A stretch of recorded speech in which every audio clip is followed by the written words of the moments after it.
जन्माद्यस्य यतोऽन्वयादितरतश्चार्थेष्वभिज्ञः सुराः तेने ब्रह्महृदायादिकवये मुह्यन्ति यत्सूरयः तेजो वारिमृदां यथा विनिमयो यत्र सर्गो मृषा धाम्ना स्वेन सदा निरस्तकुहकं सत्यं परं धीमहि नारायण समारंभां शंकराचार्यमध्यमाम् अस्मदाचार्यपर्यन्तां वन्दे श्रीगुरुपरम्पराम्।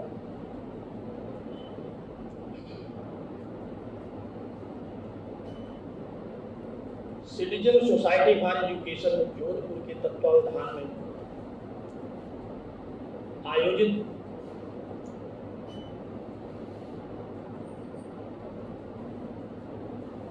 Professor DD. हर्ष स्मृति उच्च प्रज्ञा सम्मान 2024 के संदर्भ में आज इस सभा में विराजमान मुख्य अतिथि के रूप में माननीय श्री निम्बाराम जी, क्षेत्र प्रचारक, राष्ट्रीय स्वयंसेवक संघ,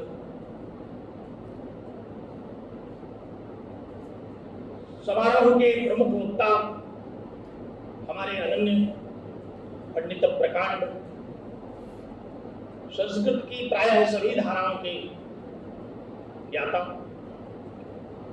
प्रोफेसर सत्य प्रकाश दुबे जी, जो वर्तमान में महर्षि वाल्मीकि संस्कृत विश्वविद्यालय कैथल हरियाणा में अधिष्ठाता शैक्षणिक के रूप में अपने योगदान दे रहे हैं।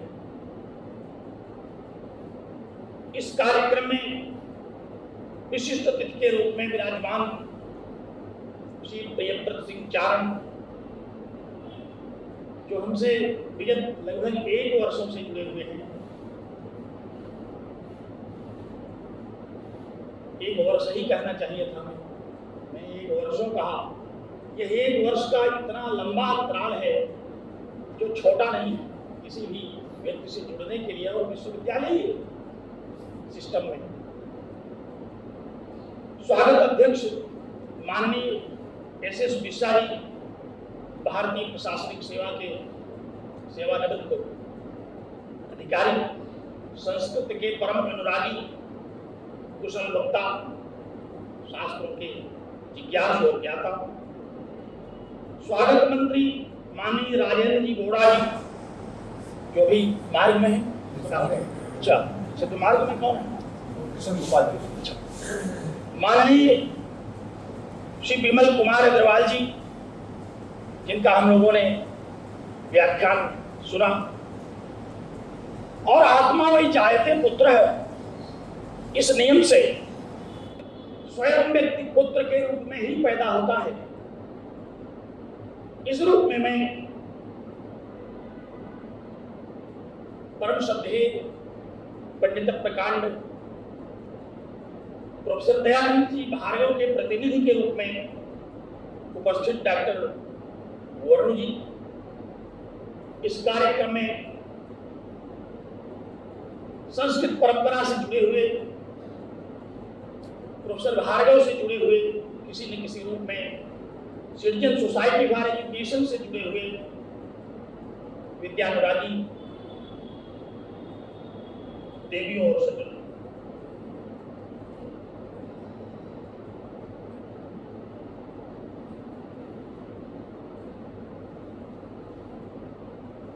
माननीय निम्बाराम जी ने हम लोगों के बीच में उद्बोधन करते हुए कहा,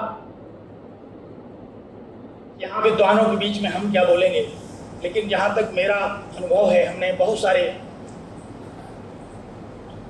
माननीय क्षेत्र प्रचारकों को सुना है।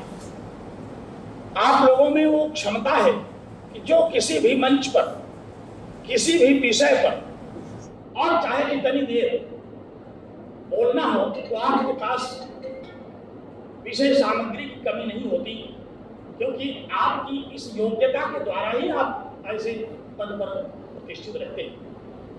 और इतना रोचक वक्तव्य होता है, कभी कोई ये नहीं बता सकता कि प्रचारक के रूप में जो वक्ता महोदय बोल रहे हैं वो किस विषय के हैं, क्योंकि अनेक मंचों पर प्रायः जाते जाते उपस्थित रहते चर्चा करते करते उन्हें सभी विषयों का ज्ञान हो जाता है और वो सभी विषयों के संदर्भ में महत्वपूर्ण और गंभीर वक्तव्य देते रहते हैं।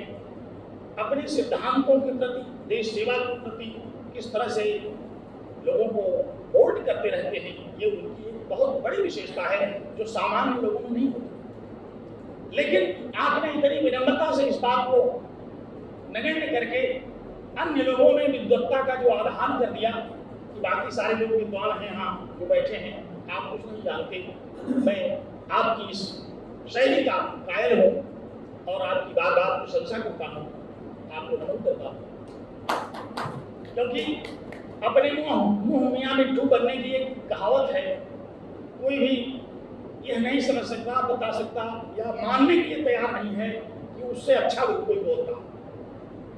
मेरे साथ ये विडंबना है कि मैं प्रोफेसर भार्गव जी से साक्षात रूप में न तो पढ़ा हूं, क्योंकि मैं इलाहाबाद विश्वविद्यालय का छात्र रहा हूं। मैंने इलाहाबाद विश्वविद्यालय में ही सारी पढ़ाई लिखाई, वहीं शिक्षक के रूप में रहा। विगत 2 वर्ष से मैं जयपुर में आप लोगों की कृपा का प्रसाद पा रहा हूं। आप लोगों ने तो सीधे प्रोफेसर भार्गव जी से पढ़ा है, उनको सुना है, उनकी बहुत सारी रचनाओं को, उनके विषय में बहुत सारी प्रशंसाओं को जाना। परंतु हमारे अनन्य मित्र प्रोफेसर दुबे जी ने मुझे अध्यक्षता का यह जो उत्तरदायित्व देकर के दंड दिया है। मैं कोई अधिकारी विद्वान नहीं हूं प्रोफेसर भार्गव जी के विषय में चर्चा करने का। मेरा संबंध प्रोफेसर भार्गव जी से लंबा तो इस माने में है कि प्रोफेसर भार्गव जी इलाहाबाद में राष्ट्रीय संस्कृत संस्थान का जो केंद्र है, जो परिसर है, वहां निदेशक के रूप में रहे। पंडित गंगानाथ झा शोध संस्थान के रूप में वह संस्था है, वहां हम लोग प्रायः जाते रहे छात्र जीवन से। और इलाहाबाद विश्वविद्यालय का जो संस्कृत विभाग रहा वो भी संस्कृत के आचार्यों से बहुत समृद्ध रहा। पंडित गंगानाथ झा जैसे आचार्य उसी विभाग में हुए, उनके नाम से ही वह परिसर स्थापित है। इसलिए भी उस संस्थान से हम लोगों की बड़ी आत्मीयता रही। तब हम लोग विद्यार्थी थे बीए के, जब आप वहां निदेशक थे। हम लोगों की हिम्मत नहीं हो सकती थी कि उनके करीब जाकर के कोई जिज्ञासा भी कर सके। लेकिन जब उनकी विद्वत्ता के विषय में हम लोगों ने सुना था और वहाँ कार्यक्रमों में जाते थे, तब से मैं प्रोफेसर भार्गव जी से जुड़ा हुआ हूँ।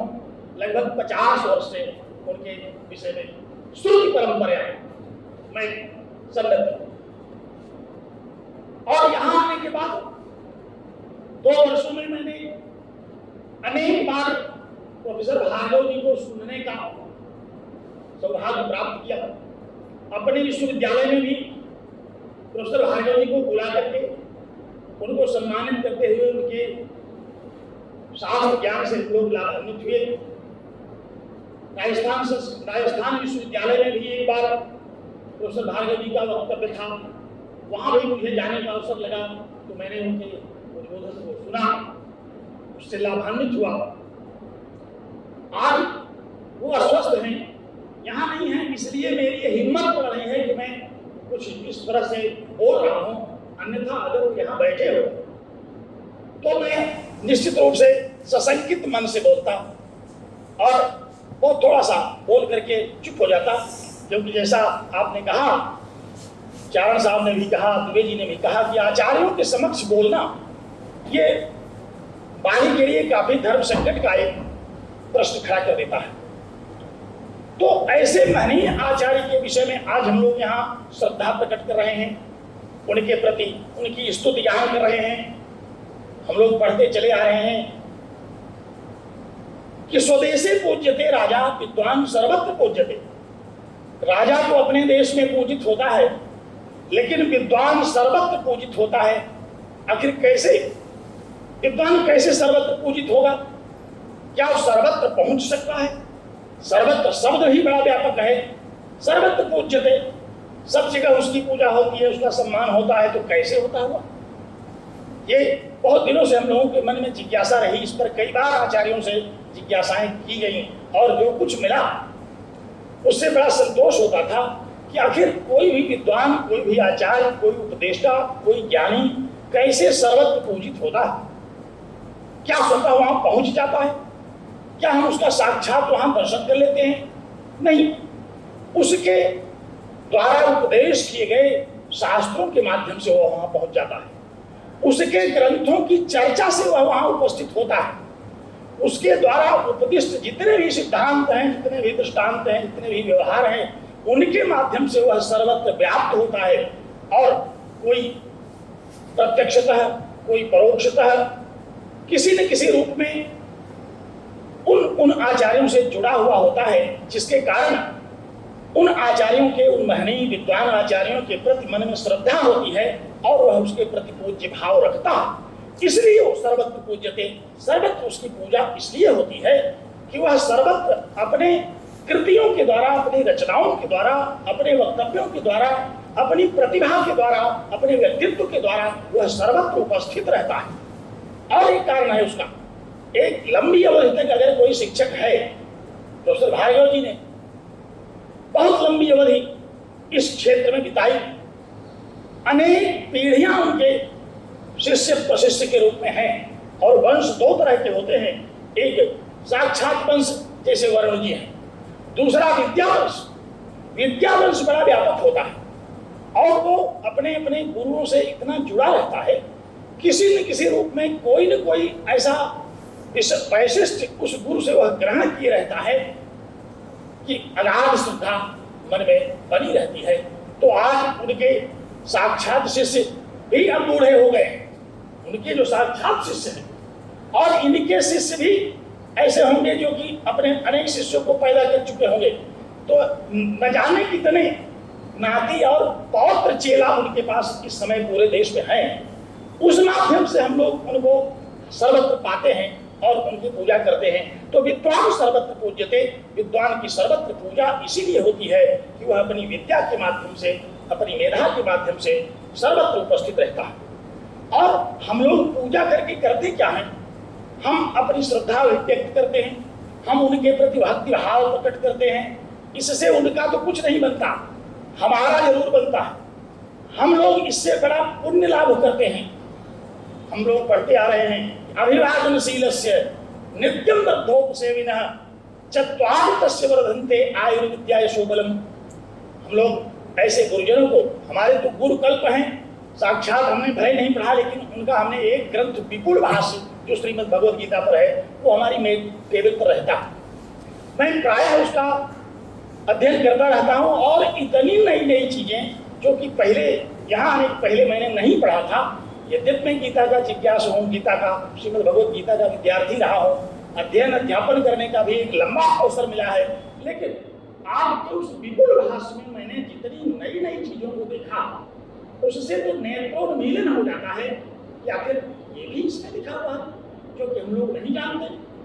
तो आपके इस वैदुष्य से उनकी हम लोग स्तुति करते हैं, उसकी प्रशंसा करते हैं, और हम लोग लाभान्वित होते हैं, उनको अभिवादन करते हैं, और विद्या, यश, बल हम लोग प्राप्त करते हैं। तो हम अपने लाभ के लिए गुरुजनों की पूजा करते हैं, गुरुजनों का स्तुति ज्ञान करते हैं, और उससे हमें लाभ होता है, आत्मबल बढ़ता है, हमें आत्मविश्वास होता है, हम ज्ञानार्जन करते हैं। और सामान्य गुरुजनों की तो बात छोड़ें, ऐसे महनीय गुरुजन जिनका कि चतुर्दश शास्त्रों में प्रवेश हो, संस्कृत वाङ्मय का, दर्शन वाङ्मय का कोई ऐसा क्षेत्र न हो जिसको उन्होंने स्पर्श न कर लिया हो, और जिसमें उनकी करामलकवत गति ना हो, ऐसे आचार्य की चर्चा करना, ऐसे आचार्य के विषय में उद्बोधन करना, तो अपनी वाणी को पवित्र करना है। निश्चित ही हम लोग आज का ये कार्यक्रम जो कर रहे हैं उसमें हमें बहुत ही पुण्य की प्राप्ति होगी। एक बार कार्यक्रम में मिले प्रोफेसर भार्गव जी राजस्थान विश्वविद्यालय में, तो उनकी विनम्रता का वह वाक्य मुझे आज भी याद है। उन्होंने कहा मैं आपको आश्वस्त हूँ, आने स्थिति में नहीं था, लेकिन मैंने सोचा कि प्रोफेसर दुबे जी को सुना जाए। अब आप बताओ, जिससे सुन करके न जाने कितने विद्वान बन गए, वक्ता बन गए, वो हमको सुनने चले आ रहे हैं। ये उनकी महानता है, ये उनके विद्या की गहराई है। इससे वो हमारे मनोबल को बढ़ाते जा रहे हैं कि कहीं ऐसा न हो कि इनके मन में कोई इस प्रकार का संशय उत्पन्न हो रहा हो। तो ये उत्साहपूर्वक अपने अपने विषयों का उद्बोधन दें, अपने विषय का विचार प्रस्तुत करें। तो ऐसे मनीषी हैं ये, विशेष रूप से संस्कृत भाषा में निबद्ध सारे शास्त्र, दर्शन शास्त्र, अन्य शास्त्रों से और इस शास्त्र से कोई संबंध नहीं है इस मामले में कि अन्य शास्त्र जितने हैं वो केवल इस लोक की चर्चा क्या करते हैं। जितने भी विषय हैं वो इस संसार में क्या चल रहा है, किसी राजनीति के विद्वान से पूछो तो देश में राजनीतिक क्या गतिविधियां चल रही हैं, इस देश के संविधान की क्या स्थिति है, कहाँ लोकतंत्र की क्या स्थिति है, क्या प्रगति है, वो उस पर चर्चा करेंगे। अर्थशास्त्र के किसी आचार्य से मिलिए तो वर्तमान में अर्थशास्त्रीय व्यवस्थाएं क्या हैं वो उस पर चर्चा करेंगे, क्योंकि पुराना जो सिद्धांत था उनका पुराना हो गया है। अब वो उन सिद्धांतों पर चर्चा करके अपडेट नहीं रहते। लेकिन हमारा ये जो शास्त्र है, हम ये संस्कृत और दर्शन शास्त्र की चर्चा करते हैं, वह इहलोक और परलोक तक जाता है। हम केवल इसी संसार में जहां तक देख रहे हैं उतना ही संसार नहीं है, बल्कि आप ब्रह्म भुवनान लोकान पुनरावर्तिनो अर्जुन मामुपेति कौन्ते पुनर्जन्म न विद्यते। हम भगवद गीता के उस श्लोक के माध्यम से ब्रह्मा के लोक से लेकर के पाताल लोक तक जितने भी लोग हैं वो कैसे हैं, कहा कि पुनरावर्ती हैं, उत्पन्न होते हैं और नष्ट होते हैं। तो हम उसी में भ्रमण कर रहे हैं, उसी में अपने कर्मों के परिणामों को भोग रहे हैं, सुख और दुख को भोग रहे हैं। लेकिन यह जो दर्शन शास्त्र है, यह जो हमारा अध्यात्म शास्त्र है, जिसके पारंगत विद्वान के रूप में, मनीषी के रूप में हम लोग प्रोफेसर भार्गव जी का स्मरण आज कर रहे हैं, उनकी यहाँ अनुपस्थिति में भी, वो एक ऐसा शास्त्र है जो जन्म जन्मांतर के लिए हमारे लिए उपयोगी है। हम इस जन्म में मनुष्य हो गए, हम अन्य जन्मों में भी मनुष्य बने रहे। विद्वान हो जाने से कोई अगले जन्म में मनुष्य बना रहेगा, इसका कोई बहुत बड़ा प्रमाण नहीं है। सारे लोग यहाँ विद्वान बैठे हैं, मैं तो समय बिताने के लिए वार्ता को खींच रहा हूँ, इधर की बात उधर की बात मैं कहता चल रहा हूँ, आप लोगों का एक तरह से मनोरंजन कर रहा हूँ। वाल्मीकि रामायण में एक कथा आती है, क्योंकि दुबे ने हमें संकेत किया कि लोग आने वाले, बस पहुंचने ही वाले हैं। तो जैसे मंच संचालक की हाल होती है कि वो किसी न किसी विषय में चर्चा करते करते समय काटता है। हम लोगों का भी एक अभ्यास है कक्षाओं में, यहाँ तो संस्कृत में छात्र बहुत कम हैं, लेकिन इलाहाबाद विश्वविद्यालय में हम लोगों ने वो दशा देखी है कि जब 1000 से अधिक छात्र केवल बीए प्रथम वर्ष में हुआ करते थे, आज भी वहाँ 500 विद्यार्थी एमए में होते हैं। और हमारी वाणी का जो स्वर है, आप इससे अनुमान लगा सकते हैं कि मैं जानबूझकर कितना तेज नहीं बोल रहा हूँ, माइक है फिर भी अगर ये ना भी रहे तो 200-400 लोगों को मैं संबोधित कर सकता हूँ। क्यों? क्योंकि कंठ का अभ्यास हो गया है इतने लोगों को संबोधित करने का। तो हाँ, ये बड़ी हमारा दोष है। एक तो कक्षाओं में भी 2-4 विद्यार्थियों को मैं नियुक्त करता था जहां से मैं भटक नोट कर लेना और हमें बताना कि मैं कहां से भटका था। मुख्य यजमान के रूप में 3-4 छात्र हमारे बैठे रहते थे रोज के। आज का मुख्य यजमान कौन होगा? वो बैठा रहता था, वो देखता रहता था कि अब मैं विषय से भटक कहाँ रहा हूँ, क्योंकि इस शाखा से उस शाखा पर जाना पड़ेगा। हमारा शास्त्र जो है वो बहुमुखी है, दृष्टांत के लिए हम कहीं जाएंगे, सिद्धांत के लिए कहीं जाएंगे। तो वाल्मीकि रामायण में एक कथा इस तरह की आती है, भगवान श्री राम जब शासन कर रहे थे, एक दिन उनके दरबार में एक कुत्ता उपस्थित हुआ और उस कुत्ते का सिर फटा हुआ था और दरबार के दरवाजे पर पहुंचा तो उसने वहां जो भी रहे, लक्ष्मण जी रहे, उनसे कहा कि मुझे अभी मिलना है भगवान श्री राम से। और सभा का समय नहीं था, फिर भी भगवान श्री राम को सूचना दी गई। उपस्थित हुई राज्य में, राज्यसभा में उन्होंने उस कुत्ते की दशा देखी और पूछा कि आपकी ये दशा किसने की? उसने कहा कि महाराज मैं रास्ते में बैठा हुआ था, जैसा कुत्तों की आदत है, हम लोग देखते हैं रास्ते में बैठे रहते, किसी को काटने के लिए नहीं बैठे रहते, ये उनका स्वभाव है कि रास्ते में बैठे रहेंगे, आप जाओ बगल होकर चले जाओ। कहा लेकिन मैं रास्ते में बैठा था, किसी को न भौंक रहा था न काट रहा था। एक बहुत बड़े आचार्य ब्राह्मण पंडित जी उधर से गुजरे, मैं भौंका भी नहीं, लेकिन हमारे पास जब पहुंचे तो उन्होंने एक पत्थर उठाया और वो पत्थर उठा करके हमारे सिर पर पटक दिया और सिर हमारा फट गया। हम न्याय के लिए यहाँ उपस्थित हुए।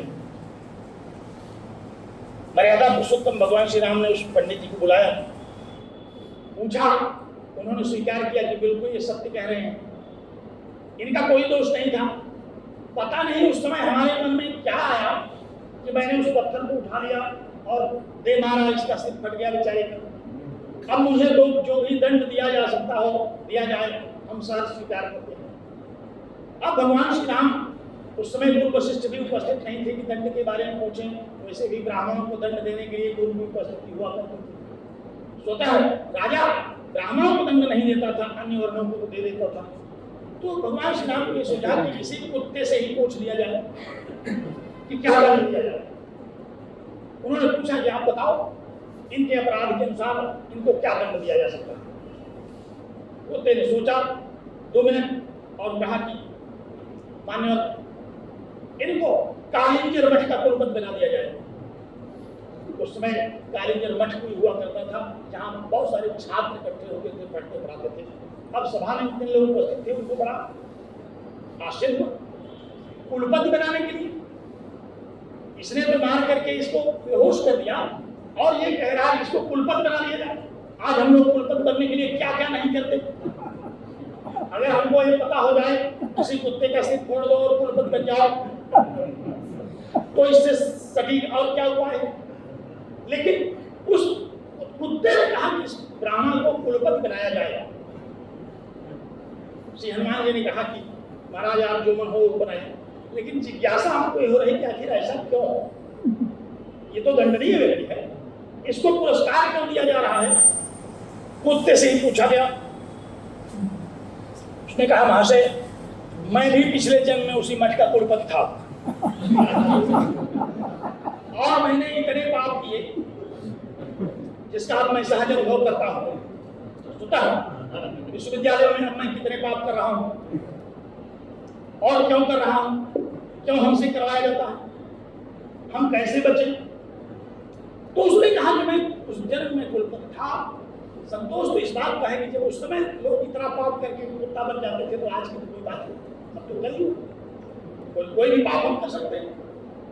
तो उसने कहा कि मैंने इतने पाप किए, मुझे कुत्ता होना पड़ा और मैं चाहता हूँ ये भी उस पद पर जाए और ये भी इतने पाप करेगा कि आगे चलकर के कुलपति हो जाएगा और ये भी कुत्ता बनेगा, कभी रास्ते में बैठा रहेगा, कोई इसका भी सिर फोड़ेगा और मैं यही दंड दिलवाना चाहता हूं।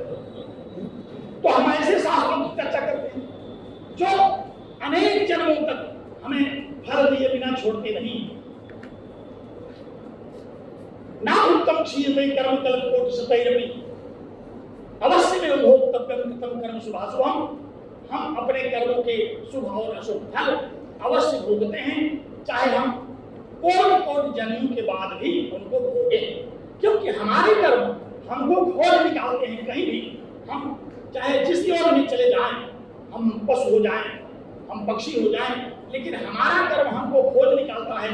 श्रीमद् भागवत में कथा इस तरह की आती है कि जैसे गाय का बछड़ा हजारों की संख्या में अपनी मां को खोज लेता है, वो किसी दूसरे बछड़े की मां के पास नहीं जाता, उसी तरह से हमारे कर्म हमको खोज निकालते हैं। हम चाहे जिस यौन में हो, चाहे जिस शरीर में हो, हमको कर्म भोगना पड़ता है। तो हम ऐसे शास्त्रों की चर्चा करते हैं, ऐसे अध्यात्म शास्त्र की चर्चा करते हैं, इसीलिए हम ब्रह्मलोक से लेकर के सारे लोगों तक की चर्चा करते हैं। तो अन्य शास्त्रों से हमारे इस शास्त्र की ये विशेषता है, हम इस मामले में अन्य शास्त्रों से थोड़ा अद्भुत। तो ऐसे पहले आचार्य प्रोफेसर दयानंद भार्गव जी, जिनके द्वारा प्रदत्त शिक्षा न जाने कितनी पीढ़ियों में है, न जाने कितने लोग उनसे कितने शास्त्रों का अध्ययन करके आज कहाँ कहाँ शिक्षक हैं। जो शिक्षक नहीं भी होंगे, किसी न किसी रूप में अधिकारी होंगे। हम लोगों के बहुत सारे ऐसे शिष्य हैं जो अधिकारी हैं, लेकिन हमारी कोई न कोई प्रवृत्ति उनके मन में आज भी बनी रहती है, जो उनके प्रशासनिक कार्यों में भी उनको मदद भी करती है, कहीं बाधा भी करती है। तो ऐसे आचार्य जो कि अध्यात्म शास्त्र के ज्ञाता, संस्कृत वाङ्मय के सकल अनुशासनों में जिनकी एक अपनी अक्षुण्ण गति, ऐसे महान मनीषी गुरुकुल प्रोफेसर दयानंद भायरोनी के इस कार्यक्रम में आप लोगों ने मुझे बुलाया और मैं उनको गुरुकुल मानता हूँ, क्योंकि मैंने उनके ग्रंथों को पढ़ा और दो चार वक्तव्यों में मैंने उनको सुना। एक अक्षर भी अगर किसी गुरु से मिल जाए तो बड़ा महत्वपूर्ण होता है। हमारे शास्त्रों में लिखा हुआ है, जब अर्जुन को भ्रम हुआ, द्रोणाचार्य सामने खड़े थे और अर्जुन को एक भ्रम हुआ कि गुरु जी खड़े हैं, कैसे हम इनसे युद्ध करें।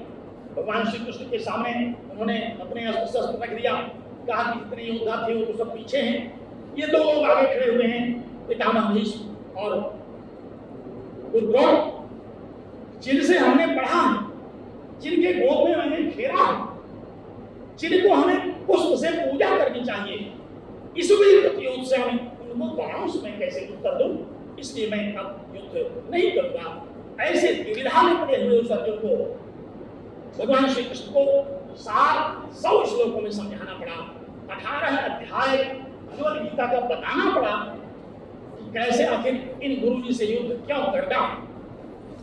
अर्जुन ने उस समय गुरु की प्रशंसा में श्लोक कहा, जो कि हम अन्य शास्त्रों से प्राप्त करते हैं, एक अक्षर पदाकार गुरु योनाभिनंदन, एक अक्षर प्रदान करने वाले ही गुरु का जो अभिनंदन नहीं करता, वो स्मशान घाट के किसी वृक्ष पर कहीं कौन से पक्षी के रूप में है, वो वहां वो तब तक रहता है यावत चंद्र दिवाकर हो, ताकि वो गिद्ध, कंद आदि पक्षियों के रूप में वह स्मशान घाट पर तब तक पड़ा रहता है, जो कि गुरु का अभिनंदन नहीं करता। जो हुम कृत्य तुम कृत्य गुरु नाभिनंदन, जो गुरु से हुम तुम कर देता है कि आपको अब क्या आता है, अब तो मैं पढ़ करके बहुत बड़ा विद्वान हो गया हूँ, तो गुरु की बड़ी वंदना है। ऐसे गुरु के समक्ष मैंने भी प्रोफेसर भार्गव जी से कुछ न कुछ पढ़ा, सुना, उनके ग्रंथों का अध्ययन किया, इसलिए मैं उन्हें तो साक्षात ही गुरु मान लेता हूँ और हमारे गुरु हैं। ऐसे मैंने आचार्य के इस पुरस्कार सम्मान समारोह में हम लोग एकत्र होकर के आज अपने को धन्य कर रहे हैं, अपने को कृतज्ञ कर रहे हैं उनके द्वारा प्रदत्त शिक्षा का, जो कृतज्ञता ज्ञापन के माध्यम से हमें उनसे अनिल होने की जो हमारी परंपरा है, हम उसका अनुपालन कर रहे हैं, क्योंकि हम गुरु ऋण, पितृ ऋण, देव ऋण इत्यादि सभी ऋणों से बंधे हुए होते हैं।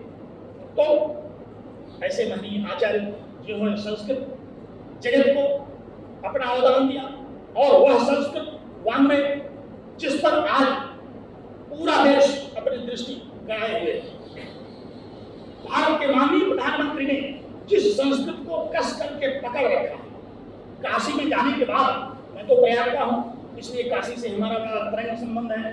हमारी गंगा जो प्रयाग से होकर के जाती है वो काशी में पहुँचती है। हम इस मामले में काशी से जुड़े हुए हैं।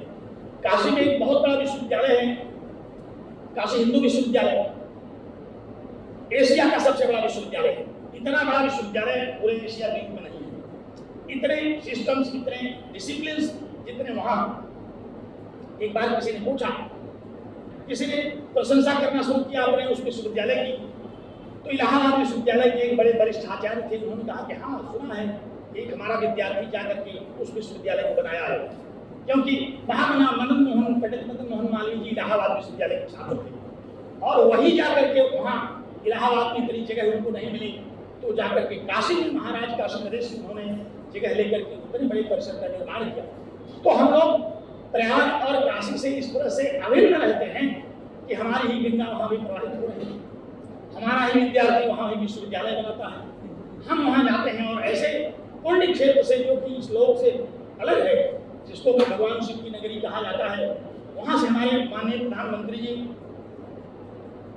चुनाव लड़कर के इस तथ्य पर जा पहुंचे कि अब हम विकसित भारत के लिए और कोई दूसरा मार्ग हमारे पास नहीं है।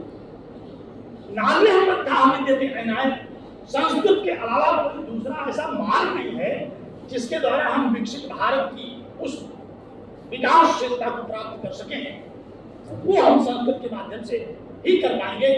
और संस्कृत में हमारे जितने शास्त्र हैं, चतुर्दश शास्त्र से लेकर के वेद, उपवेद, इन सारे शास्त्रों को, जिनको हम प्राचीन विद्या कहते हैं, वो प्राचीन विद्या तो लोगों की दृष्टि में होगी, लेकिन वो विकसित भारत के लिए सबसे अधुनातन विद्या है। आज हम उसके बिना मनुष्य नहीं बन पा रहे, क्योंकि बहुत सारे शास्त्रों का हम अध्ययन तो कर लेते हैं, बड़े विद्वान भी हो जाते हैं, बड़े अधिकारी हो जाते हैं, कई बार बहुत बड़े बड़े शैक्षणिक पदों पर हम पहुंच जाते हैं, लेकिन हमें नैतिकता की प्राप्त नहीं होती और हम जेल काटते हैं। लेकिन ये ऐसा शास्त्र है, हमारा जो संस्कृत वाङ्मय का शास्त्र है, इसके बिना न तो हम पूर्ण मनुष्य बन सकते हैं, न ही हम विकसित भारत को, उसकी विकसित गति को प्राप्त कर सकते हैं। इसीलिए आज आप देखिए, माननीय प्रधानमंत्री जी जिस भी मंच पर हो, चाहे वो राजनीतिक मंच हो, चाहे वो एकेडमिक मंच हो, चाहे वो सामाजिक मंच हो, सब पर विकसित भारत की चर्चा करते हैं। और विकसित भारत के लिए ये हमारा जो शास्त्र है, जो हमारा संस्कृत वाङ्मय है, यही संस्कृत वाङ्मय एकमात्र अकेले भी सक्षम है। यद्यपि हमारे सारे शास्त्र विकसित भारत में उपयोगी हैं, लेकिन बिना संस्कृत वाङ्मय के हम विकसित भारत की प्राप्ति नहीं कर पाएंगे। बिना सनातन के, एष धर्म सनातन, हम उस सनातन धर्म के अनुयायी हैं, हम उस सनातन धर्म के विद्यार्थी हैं जो सनातन माने जो सदैव रहता है। हमारी आत्मा की जो अवधारणा है, जीव की जो अवधारणा है, ये मरता नहीं है। गीता में भगवान श्री कृष्ण ने इसको बड़े विस्तार से कहा कि नैनम छिन्नति शस्त्राणि नैनम दहति पावकः, ये जीव जो है कभी मरता नहीं, शरीर बदलता रहता है। जैसे कपड़े बदलते हैं हम लोग, उसी तरह से ये शरीर बदले जाते हैं, जीव शरीरों को बदलता है। और वह शरीर तो विनाशशाली है, लेकिन जो जीव है वो सनातन है, जो आत्मा है वो सनातन है, जो आरंभ से लेकर के अंत तक रहने वाला अछेद अभेद्य है, वो सनातन है। ऐसे उस शास्त्र को उपदिष्ट करने वाला, ऐसे उस शास्त्र को एक एक व्यक्ति के पास तक पहुंचा देने की जो हमारी प्लान है, जो हमारी इच्छा है, विकसित भारत को प्राप्त करने के लिए जो हम संकल्प लेकर के आगे बढ़ रहे हैं, वो बिना संस्कृत वाङ्मय के नहीं हो सकता, नहीं ही हो सकता। आप इसको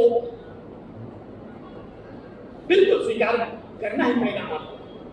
तो ऐसे महनीय आचार्य जिन्होंने ऐसी शास्त्र परंपरा का संरक्षण किया जीवन भर, और आज भी जैसा कि वरुण जी बता रहे थे कि डॉक्टर से उन्होंने कहा कि मुझे पढ़ने को नहीं मिल रहा है। मुझे याद आ रहा है, एक बार हमारे गुरु जी थे जिनके अंदर मैंने रिसर्च किया, देहरादून में थे, उनके 2 बच्चे वहाँ प्रशासनिक अधिकारी थे, बीमार हो गए अंतिम क्षणों में। एक दिन उनके परलोक गमन के एक दिन पहले मैं भी उनके दर्शनार्थ पहुंचा। प्रोफेसर सुरेश चंद्र श्रीवास्तव जी थे, संस्कृत के इसी कोर्ट के विद्वान थे, जैसे भार्गव जी हम लोग चर्चा कर रहे हैं। मैंने पूछा, गुरु जी अभी आपको जीने की इच्छा है?